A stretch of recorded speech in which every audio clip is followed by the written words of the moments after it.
the recorder up and functioning again, which is a relief.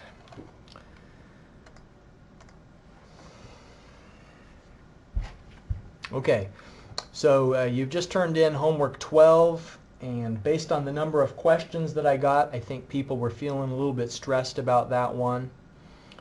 You know, some of the homework assignments, I'd say maybe most of the homework assignments this semester, they're intentionally designed so that you're able to just kind of regurgitate the same exact method that you learned in the in-class exercise without too much additional thought or problem solving.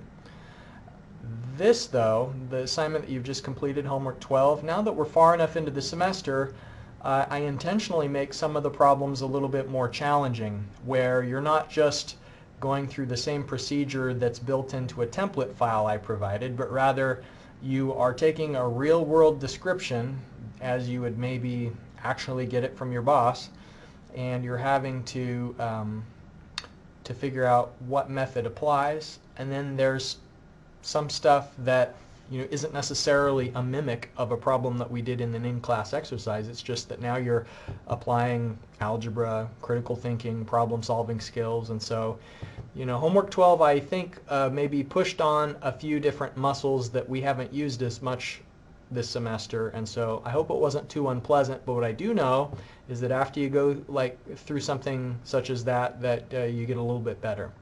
And so it's really important that you have that occasional stress, because it's the stress that strengthens you. And we want you to leave Marshall completely ready to enter the profession and live up to the expectations of your career and your employer. And overthinking tends to happen. That can sometimes be the case. Sometimes the problem's a lot simpler than you initially expect. So I don't know if that was a pep talk, but if it was, that aside, homework 13 is due on Monday. So you've got less than a week, but it's going to feel like all kinds of time, considering that your last assignment was done just in 48 hours. So homework 13 is due on Monday, November 16th. And then the project will be due on the 20th. And I'm getting good questions about the project. Remember what I said on Monday was that the time for procrastination is over. And I said Monday was the last day you could begin and still make this project a positive experience and turn out the way it needs to. And I really do think that's true. If you haven't started yet and you start today, that's better than starting tomorrow, but you're still going to find it may not be quite enough time. It's a big part of your grade, so I hope that you'll not think in terms of what's the least you can do for the project. Not like the wrong mindset is what's the minimum page length, or what do I have to show. That's not the right mindset. The right mindset is what can I include in the project to show how much work I've put in and how carefully I've thought about these things and how realistic my analysis is. That's, I hope, the mature mindset that you'll take when you're preparing your report, is that you're proud of what you've done and that you're excited about your future and that you don't mind considering the financial implications of all this work you're doing in college is to make yourself employable later on down the road. And so looking at how that's going to pay off over the course of your career should be an absolute pleasure. It should be gratifying to see that you're going to be accumulating assets and have an income that can provide for your family, and that you'll be able to afford an apartment and food and transportation. I hope that should be really exciting. And so I hope that same excitement and attention to detail is reflected in the project report. Okay, so today we're moving on to chapter 14 in the book, where we talk about the effect of inflation. And we've talked about inflation already this semester on a couple of previous occasions. And so we'll continue that discussion. And so if you're following along in your textbook, and I hope you do occasionally open that up and read the author's perspective on this material, it's in chapter 14. All right, now on the subject of cars, I was saying earlier that I like a little car. Like I'm driving a two-seater now, and I wish I had a one-seater. It's got one too many seats. I'd love a little narrow thing, and A motorcycle with a roof would suit me just fine, but they took the opposite approach back in the 1950s. Here's a Hudson, and it's big enough that you can sit 3 across in the front seat. They back then didn't have the individual bucket seats, but it was more common to have a bench. And then, of course, it looks like a really big back seat, and then a big enough trunk in the back that you could probably drive a mattress home from the department store without needing any kind of a delivery vehicle.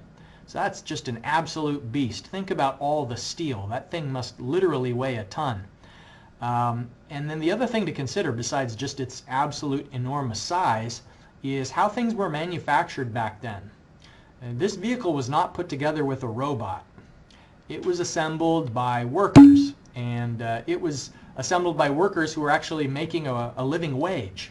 It wasn't assembled by workers who were competing against offshore slave labor type low-paid workers. It was, these vehicles were assembled by people who made a middle-class living wage. And so in spite of that, in spite of the material costs and the labor costs, it only cost $2,365, brand new. That's the new Hudson. And that's kind of amazing. If you think about today, I think the cheapest kind of entry-level car that I've been looking at is the Volkswagen Jetta. And until recently, you could get a Jetta new for about $15,000, but I think they increased it to around $17,000. And I remember maybe about 10 years ago, I was looking at the Nissan, maybe Versa. And you could get a Nissan Versa for less than $10,000, but those are the exceptions. I mean, more commonly today, a typical family car, a sedan, would cost maybe $25,000, and if you want a minivan, maybe $30,000, and if you want a truck, maybe $35,000 plus, depending on the options and cup holders and leather seats and an extra row and all of that. So things are more expensive now. But it wasn't just new cars. Even used cars were less expensive back then. Here's an advertisement taken from a publication. I think it was back in around 1950, the early 50s, because the used cars that were for sale were from the 40s, in one case, a 1938 Dodge. But you could get a used car back in those days for $125, and I guess it runs. You wouldn't buy you wouldn't bother advertising in a print publication if it was just like kind of for parts. These advertisements were for cars that you could drive off the lot, presumably, and so things were a lot cheaper then than they are now, and that's the effect of inflation. Here's a 2019 Ford F-150, and that's not even like the top of the line pickup truck. Isn't there the 250? That's the 250, and then even the 350 are the typical like larger vehicles if you're going to be doing a lot of towing and like industrial sized hauling on the farm and sort of thing. This is $68,474, and that's them being generous with you because the MSRP was $73,000. So see, they've already marked it down $5,000, and so that's an excellent value. But it's just amazing the increase in prices over time. So the question is, why do cars cost so much today? It's not because they're using more steel than they used to. Back in those days, the cars were built like tanks, as they say. And in those days, cars were assembled by hand, and now there's all sorts of labor-saving robots and lift assist, and they've made dramatic improvements in efficiency. So the answer why things cost so much is because of the effect of inflation. MSRP stands for Manufacturer Suggested Retail Price. And so this is what Ford Motor Company suggests the car should be sold for. But this particular Glockner at South Point, since they're such good buddies of yours, they'll sell it to you for $68,000, even though Ford thinks it should be sold for $73,000. So the reason why prices are so high these days is because of inflation. And here's a graph of the annual percent inflation each year. And this is specifically, you can see it says that this is an indicator called the U.S. Consumer Price Index, because what's inflating over time is the price of goods.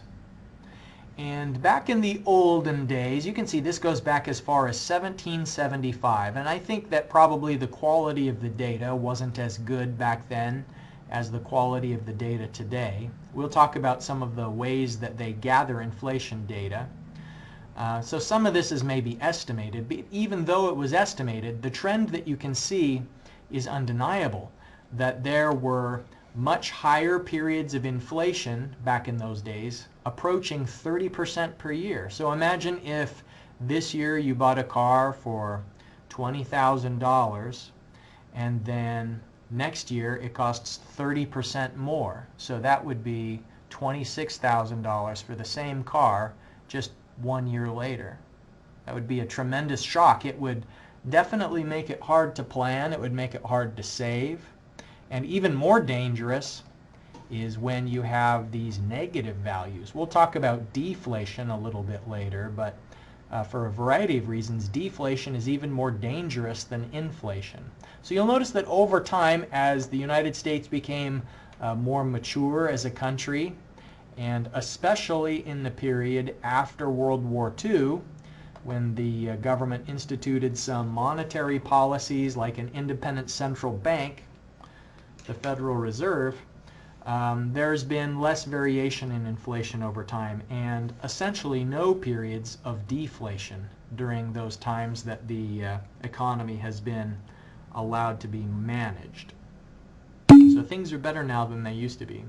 Deflation is very bad, Harry. We'll talk about why, but yes, deflation is bad.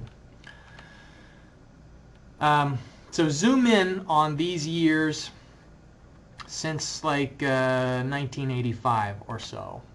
So if we zoom in on that data, what you'll notice, this is a figure that shows wage growth since 1985. And so the earlier figure, this figure, consumer price, what they do to generate that information is they look at what people spend money on.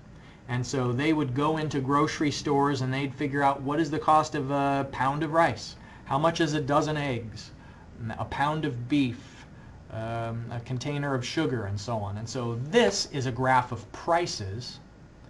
This next graph is a graph of wages. So it's what people earn for the work that they do. And so look that, of course, there's variation over time. There are some periods where wage growth is low and other periods where wage growth is high.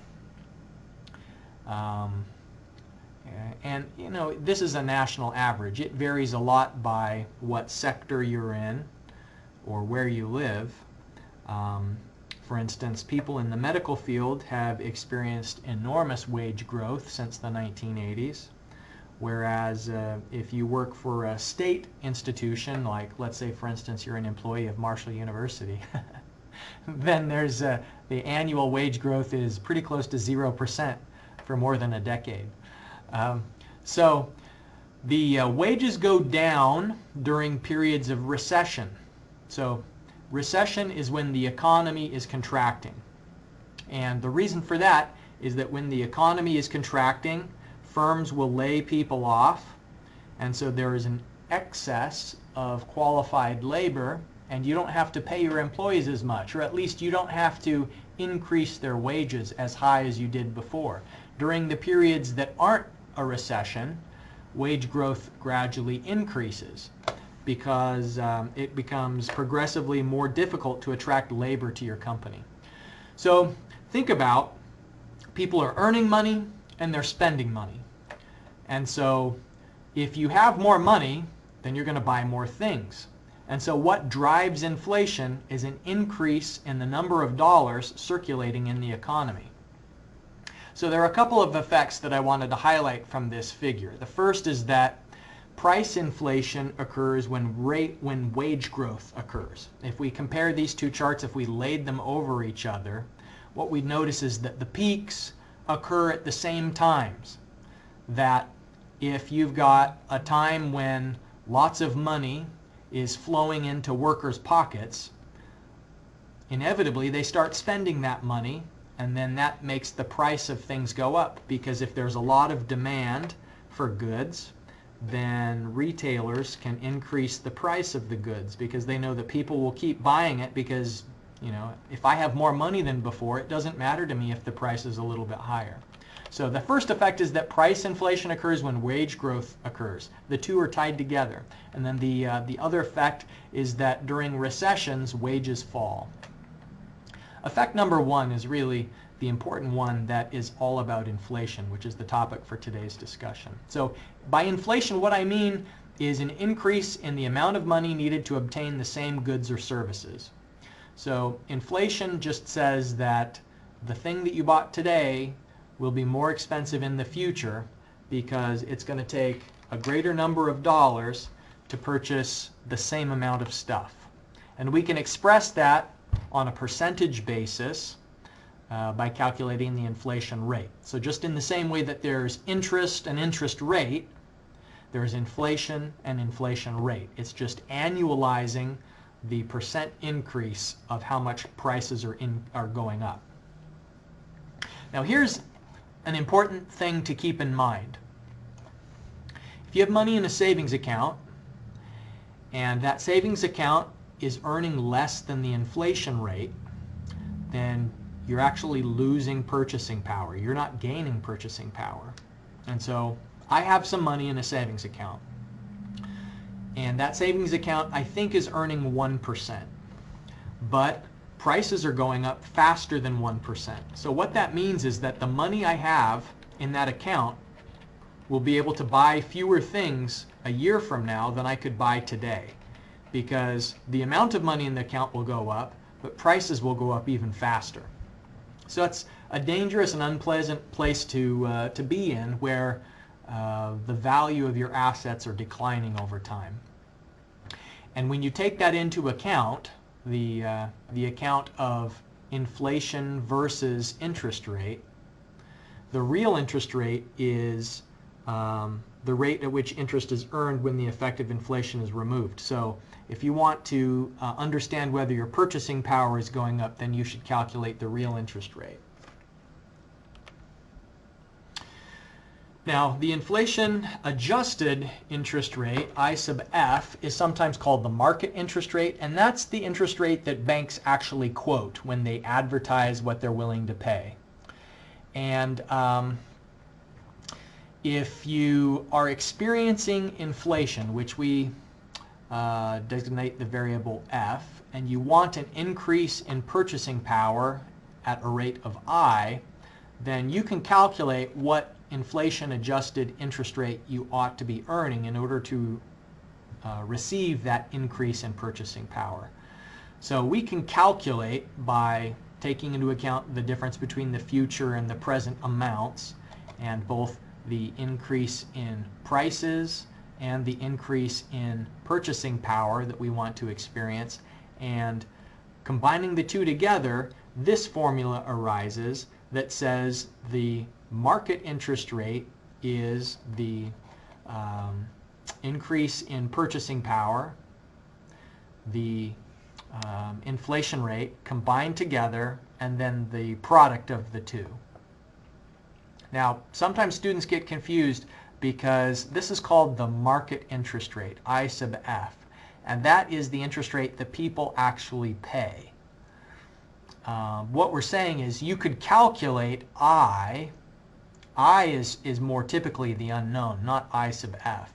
You know, we can either be given an inflation assumption or look it up, and you know what the bank is paying. And so if you know what the bank is paying and you know what inflation is, f, then you can determine I, which is, are you actually experiencing a positive increase in your purchasing power? So I is typically the unknown, not any of the other variables. So let's talk about purchasing power. This is a basket of goods. I don't think that I've seen anyone actually purchase such a healthy basket of goods. Maybe a more realistic basket of goods would be like, hot dogs and Fritos and Mountain Dew. I mean, that's maybe the typical American basket of goods. But just for purposes of illustration, we have a basket of goods that is $25 today. And if we know that inflation is 3% per year and we want to know the price in 15 years, then this is just substituting in that interest rate. Well, it's not an interest rate, it's an inflation rate. But we can put the same formula together that relates future and present values. So this is find f given p. It's the same formula. What you've seen before is 1 plus I to the n power. Here what I'm saying is 1 plus f to the n power. And then that'll tell you the future price of this basket of goods. So if it costs $25 today, and the price goes up 3% every year, then it's compounding. So after, next year it'll be 3% more than today. Then in 2 years, it's 3% greater than 1 year before. So it's not just 6% greater than today because of the effect of compounding. And that's why we have to do this exponential function. Now, what if you put $25 in the bank? So you know that in 15 years, this basket of food is going to cost $38.95. That's the price. What if you save $25 at 7%? So 7% is more than the inflation rate, which is good. It's good to earn more than the inflation rate because it means that your purchasing power is increasing. So if we do that same approach, then the amount of dollars that you're going to have will be $68.98. And that means that you could purchase 1.77 baskets. And so your purchasing power increases when the market interest rate is greater than inflation. But if your bank only paid 1%, like mine does, and if prices were going up by 3%, which is pretty realistic, then what you'd see is that you'd purchase less than one basket in the future because your purchasing power would have gone down if the market interest rate is less than inflation. Okay, let's open up this in-class exercise for today. Okay, an item that costs $5,000 now is expected to experience 4% price inflation during the next several years. What's the expected cost of that item? And if you must produce a real interest rate of 10%, then what is the market interest rate that you want to earn? And then how much money should you invest today in order to purchase this item in 5 years? Okay, so what we're trying to figure out is if it's 5,000 in part C, is if it's 5,000 today and you're going to be investing it, then how much would you need to put into the bank? Okay. And remember the formulas that we just saw on this earlier slide here? F equals P, 1 plus f to the n power. You're going to use that on this problem in addition to this formula. Let me pause for a moment and give you a chance to start on those calculations. If I is 0.1 and I sub f is unknown and f is 4%, what is the market adjusted inflation rate? I sub f. 14.4%. That's correct. Good. And then the last question is, how much money should be invested today to purchase the item in 5 years? So what that's asking is, if you know the price is going to be $6,083, you know it's going to be 5 years, and your bank account is paying 14.4%. And what is P? So find P given F, where the interest rate of your bank is 14.4%. Anybody got that one yet? And I'll show the solutions to all three up on the screen here in just a moment.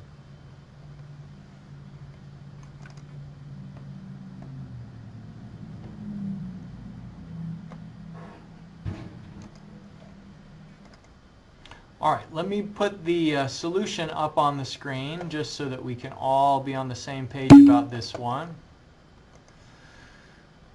All right, so what I think is a good idea on problems like this is to write the variable up near where it's mentioned in the problem.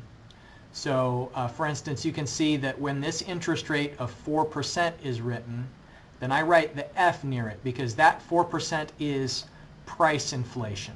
And so that's defining the rate that prices go up, and that's F. And then later on where it says real interest rate of 10%, that tells me, okay, that's I. And then it says what inflation adjusted interest rate, and then I write I sub F just because, you know, that's where they're talking about I sub F. The inflation adjusted interest rate, the other word for that is market interest rate. Those two terms are interchangeable.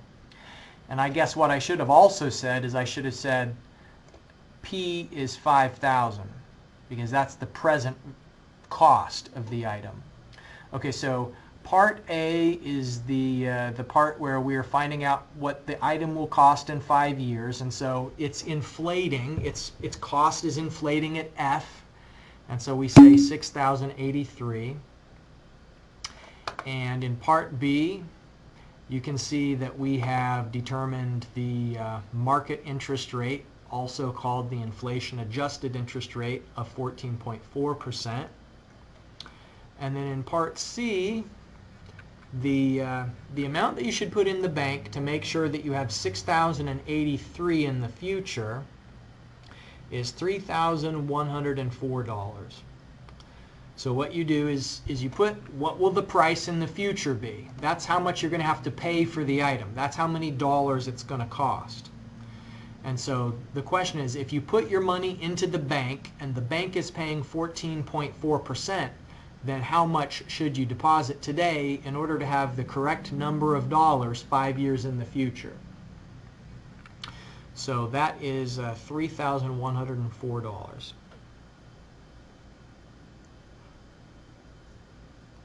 Any questions about part C? Nobody ended up getting that. And I guess it's partly because, you know, we've got so many different interest rates that we're juggling around. It's easy to lose track of which rate goes into the formula. But you have to think, you know, what does each rate apply to? One of the rates applies to the increase in the price of the item.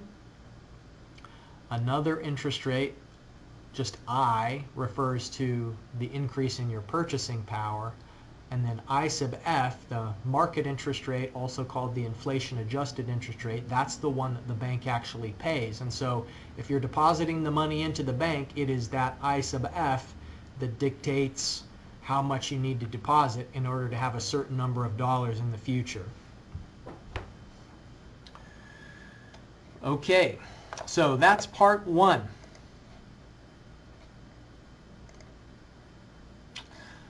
Part two.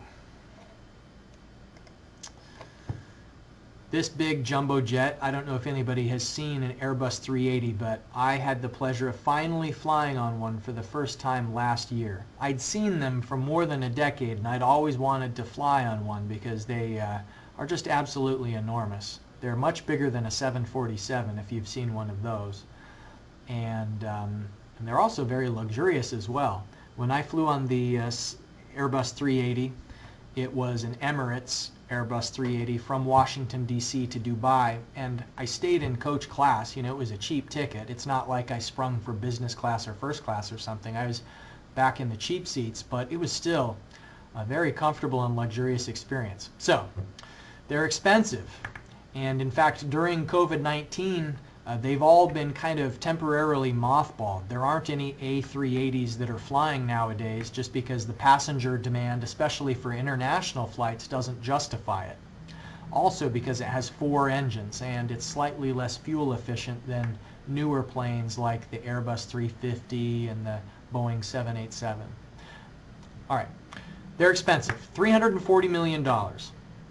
And if we assume that the price is going up by 9% per year, then how many years will it take until the cost is $500 million? Okay. Now for this one, there's a couple of different ways that you could solve it. You could solve it by hand, and this is f equals p times 1 plus f to the n power, and what we're solving for is n. So you could solve it algebraically, or you could do it with Excel. I'm going to suggest you give it a try algebraically, because that's going to maybe refresh your memory about the logarithm rules. Let me pause for a second, give you a chance to try and find out how many years is it going to take until the price of that jet has increased up over 500 million.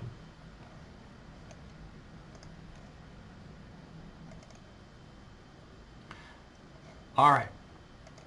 So I mentioned that you may need the logarithm properties fresh in your mind to be able to solve this one. Let me show you what I mean by that. Okay, we already did that one.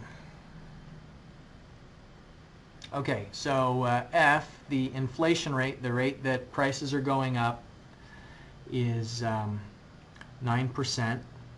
The present value 340 million, the future value 500 million, and we want to find out how many years until we cross over that threshold. So here's the usual form of the equation as we'd solve it, and what we are trying to do is solve for n.